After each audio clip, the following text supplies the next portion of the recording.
আলাইকুম ওয়া রাহমাতুল্লাহ। নাহমাদুহু ওয়া নুসাল্লি আলা রাসূলিহিল কারীম, আম্মা বাদ। শুকরিয়া সেই মহান নবীর যার উপর বিশ্বাস স্থাপন করে আমরা আমাদের হৃদয়কে আলোকিত করেছি। লক্ষ কোটি দরুদ ও সালাম আমাদের হৃদয়ের স্পন্দন প্রিয় নবীর প্রতি, যার আদর্শ ধারণ করে আমরা হয়েছি গর্বিত, আমরা হয়েছি পরিতৃপ্ত। সবাই পড়ি সাল্লাল্লাহু আলাইহি ওয়াসাল্লাম।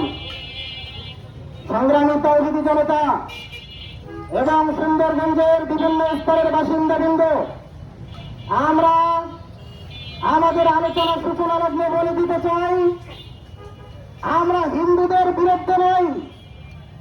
আমরা যাদের সঙ্গে শত শত বছর ধরে একতাবদ্ধভাবে সম্প্রীতির সঙ্গে বসবাস করে আসতেছি, আমরা তাদের বিরুদ্ধাচরণকারী নই। আপনারা জানেন আমাদের এই সুন্দরগঞ্জে পৌর মসজিদের সঙ্গে পাশাপাশি একটি মন্দির আছে, কোনোদিন দ্বন্দ্ব হয় নাই। আমাদের পাঁচপির বাজারে পূর্ব সুন্দরগঞ্জের সবচেয়ে বড় মসজিদের পাশেই হিন্দু ভাইদের বড় মন্দির, কোনোদিন কোনো দাঙ্গা এবং সংঘাত লাগে নাই। আপনারা জানেন বাংলাদেশের ঐতিহাসিক শ্রেষ্ঠ ইসলামী বিদ্যাপীঠ হাটহাজারী মাদ্রাসার সাততলা মসজিদের সঙ্গে শ্রী শ্রী কালী মন্দির, বিশাল মন্দির মসজিদের সঙ্গে কোনদিন কোন দাঙ্গা হাঙ্গামা অথবা কোন বিশৃঙ্খলা হয় নাই। বাংলাদেশে কোনদিন হিন্দু মুসলিম সাম্প্রদায়িক দাঙ্গা লাগে নাই, লাগবেও না ইনশাআল্লাহ। বরং আমরা দুঃখের সঙ্গে লক্ষ্য করছি, ভারতের ভিতরে মুসলমানদের নাগরিকত্ব বাতিল করা হচ্ছে, মুসলমানদের মসজিদগুলোকে বুলডোজার দিয়ে মাটির সঙ্গে মিশিয়ে দেওয়া হচ্ছে, শত পড়শি মাদ্রাসাগুলোকে বন্ধ করে দেওয়ার দুঃসাহস দেখানো হচ্ছে। আমাদের বাংলাদেশে কোনো মন্দির ভাঙ্গা হয় নাই, আমাদের বাংলাদেশে কোনো মসজিদ ভাঙ্গা হয় নাই, কারণ আমাদের বাংলাদেশের ভিতরে হিন্দু মুসলিম সম্প্রীতির সঙ্গে আমরা দীর্ঘদিন থেকে বসবাস করে আসছি। আমাদের এই সুন্দর সমাজ, আমাদের এই সম্প্রীতি ভারতের একদল দালাল সহ্য করতে পারতেছে না, তাই রংপুরের ভিতরে বিশ্বের সবচেয়ে বড় রাম মন্দির তৈরি করে এই দাঙ্গা তৈরি করার চেষ্টা করতেছে। সংগ্রামী তাওহীদি জনতা, আপনারা জানেন ভারতের বিষয়ে 120 কোটি হিন্দু ভাই আছে, তাদের দেশে 81 ফুট কোন মূর্তি নাই। আর আমাদের বাংলাদেশে মাত্র 10%-এরও কম হিন্দু ভাই আছে, বিশেষ করে পলাশবাড়িতে 92% মুসলমান, আর 6% আছে মাত্র হিন্দু। যেখানে হিন্দু অধ্যুষিত এলাকা, সেখানে বড় মন্দির এবং মূর্তি তৈরি না করে 6% হিন্দু যেখানে বসবাস করে, সেখানে কেন বিশ্বের সবচেয়ে বড় মন্দির তৈরি করা হবে? যেখানে মুসলমানদের আনাগোনা, যেখানে মুসলিম সংস্কৃতি চলমান, এই এলাকায় হিন্দুদের রাম মন্দির তৈরি করে ভারতের দালালেরা চক্রান্ত করে পরিকল্পিতভাবে তারা এই দাঙ্গামা তৈরি করার চেষ্টা করতেছে।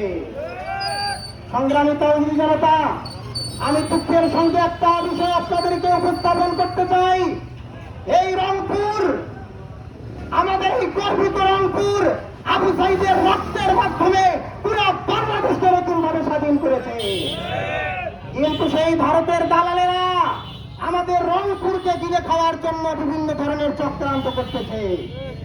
আপনারা জানেন বাংলাদেশের 2টি চিকেন নেক আছে, একটি হলো ফেনী নদী। ফেনী নদীতে যদি শক্ত ঘাঁটি কোনো দেশ তৈরি করে, বাংলাদেশ থেকে চট্টগ্রাম বিভাগ আলাদা হয়ে যাবে।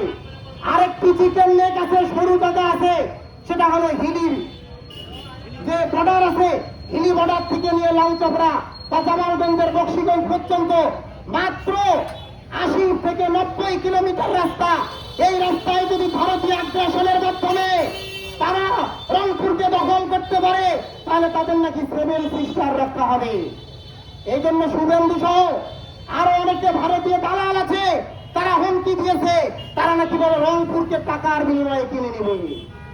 আর যদি টাকার বিনিময়ে রংপুর বিক্রি না করে, তারা নাকি সেনা অভিযান পরিচালনা করে আমাদের এই রংপুরকে তারা দখল করে নেবে। আমি স্পষ্টভাবে গরুর মুখ ভক্ষণকারী হিন্দু দালালদেরকে বলতে চাই, গরুর দুধ খাওয়া মুসলমানদের সঙ্গে ঝামেলা বাজাইতে আসবেন না। আপনাদের ইমানদার মুসলমানরা দাঁত ভাঙ্গা জবাব দেওয়ার জন্য প্রস্তুত আছে। আমি আর একটা কথা বলতে চাই, দীর্ঘ সময় নিতে চাই না। হরিদাস চন্দ্র বাবু উনি একজন গরিব পরিবারের সন্তান।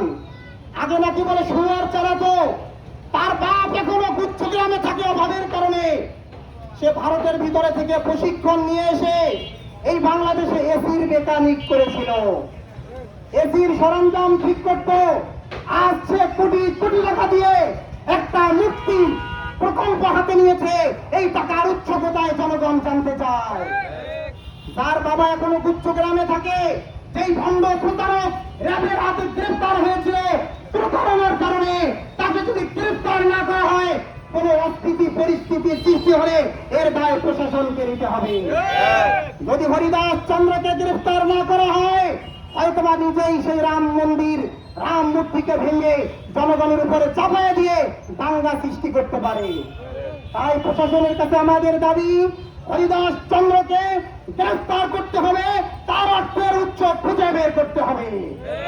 সংগ্রামী তাওহীদি জনতা, সে প্রতারণা করে একবার মুসলমান হয়েছিল, তাওহীদুল ইসলাম নাম ধারণ করেছিল, এক মুসলিম বোনকে বিবাহ করেছিল। সেই মুসলিম স্ত্রী তার আজও আছে। নতুন করে আবার হিন্দু ধর্মে ফিরে এসে তার আবার কি এমন ধর্মের প্রতি ভালোবাসা থাকলো যে আগের জামানার হিন্দুর ইবাদত করতো, সেটা হয় নাই। বাংলাদেশের বিশ্বের সবচেয়ে বড় এবং সবচেয়ে উঁচা মন্দির তৈরি করতে হবে, উঁচা মূর্তি তৈরি করতে হবে, এত বড় ধার্মিক সে কবে হলো? সংগ্রামী তাওহীদি জনতা, আমরা স্পষ্ট ভাষায় বলতে চাই, হরিদাসকে গ্রেফতার করে পরিস্থিতি শান্ত করতে হবে। যদি হরিদাসকে গ্রেফতার না করা হয়, তাহলে যে কোনো সময় নিজের বাহিনী দিয়ে সেই মূর্তিকে ভেঙে দিয়ে মুসলমানদের উপর চাপায়া দিতে পারে। আর 2 নম্বর কথা হলো, হরিদাস যেহেতু একজন প্রতারক, হরিদাস যেহেতু একজন বদমাশ, সে এত টাকা কোথায় পেল তার উৎস খুঁজে বের করতে হবে।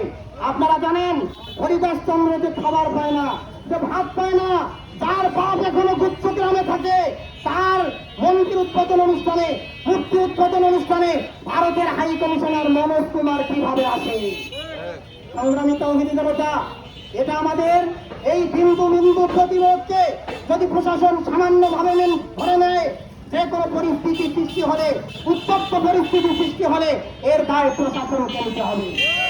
সংগ্রামী তাওহীদি জনতা, আমি আবার স্পষ্ট করে দিতে চাই, এই রংপুরের আবু সাইদের রক্তের মাধ্যমে বাংলাদেশ নতুন করে স্বাধীন হয়েছে। এই রংপুরকে নিয়ে চক্রান্ত করা হলে এই বাংলাদেশের ইমানদার জনতা 7 সিস্টারকে ধ্বংস করতে প্রস্তুত হয়ে যাবে। আমাদের চিকেন নেক সেটা তো 80-90 কিলোমিটার। ভারতকে মনে রাখতে হবে, তাদের শিলিগুড়ি যেই চিকেন নেক আছে মাত্র 20 থেকে 22 কিলোমিটার। আমরা 7 সিস্টারকে ধ্বংস করে ভারতের অস্তিত্বে হুমকির মুখে আমরা ফেলব। সংগ্রামী তাওহীদি জনতা, আমি আপনাদের সবাইকে দেশপ্রেমিক হওয়ার জন্য, মুক্তি সম্পর্কে সচেতন হওয়ার জন্য আহ্বান জানাচ্ছি। আমরা ইমানদার, আমাদের ভিতরে ইমানের স্পিরিট আছে, আমাদের ইমান আছে, বিধায় আমরা বাংলাদেশের স্বাধীনতা এবং সার্বভৌমত্ব রক্ষার জন্য আমাদের রক্ত নয়, আমাদের প্রাণ দিতে রাজি আছি। সংগ্রামী তাওহীদি জনতা, আমি আর কথা দীর্ঘায়িত করছি না। আজকের এই প্রোগ্রামে আসার জন্য এবং সফল করার জন্য সবাইকে ধন্যবাদ এবং মোবারকবাদ জানিয়ে আমার কথা এখানে শেষ করছি। আসসালামু আলাইকুম ওয়া রাহমাতুল্লাহ।